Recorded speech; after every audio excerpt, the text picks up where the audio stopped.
there, everyone. When you're playing an inner part, like second violin or viola, it can be really challenging to judge exactly how loudly to play.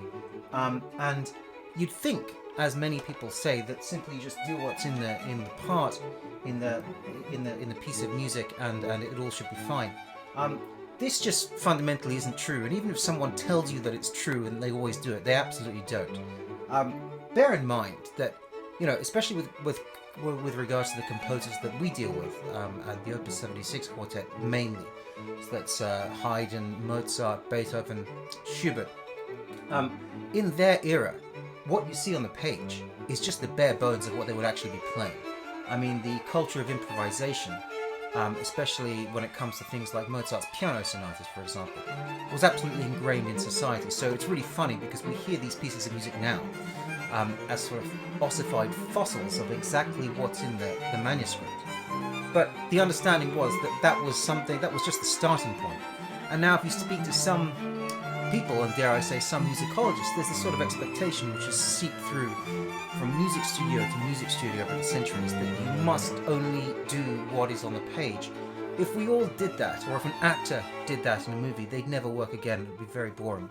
And that's not in the spirit or character of what music is about or what it was ever about. So, in order to find out exactly how loudly you should play when you don't have the melody, what you have to do is you have to sort of judge the moment and judge the balance of the players or the group you're playing with, whether it's a pianist or whether it's a string quartet of your own. For example, Haydn here, if you look at this Haydn work here, he barely wrote any instructions. That doesn't mean do nothing, but it certainly is an indication that you were supposed to sort of bring something to the table yourself. I think as performers, that gets forgotten quite a lot. The composer's work, to me, is like the builder of a racetrack, and the performer is the one who brings it to life. And over time and over centuries, we innovate even more and more and find new, faster ways or more impressive ways of getting around that track that the composer designed.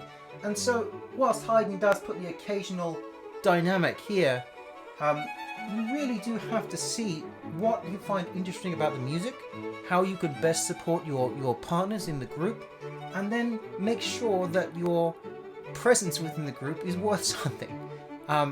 Especially in a quartet where you're playing one to a part, you're always bringing something to the table, whether that's some personality through your playing or a special kind of sound. You should always be contributing in some manner. It can be really challenging, but rehearsal is for making mistakes, making corrections, finding where that limit is, and then, becoming just under that limit so that you can provide the audience with a really entertaining and energetic performance. Best of luck with your own preparation.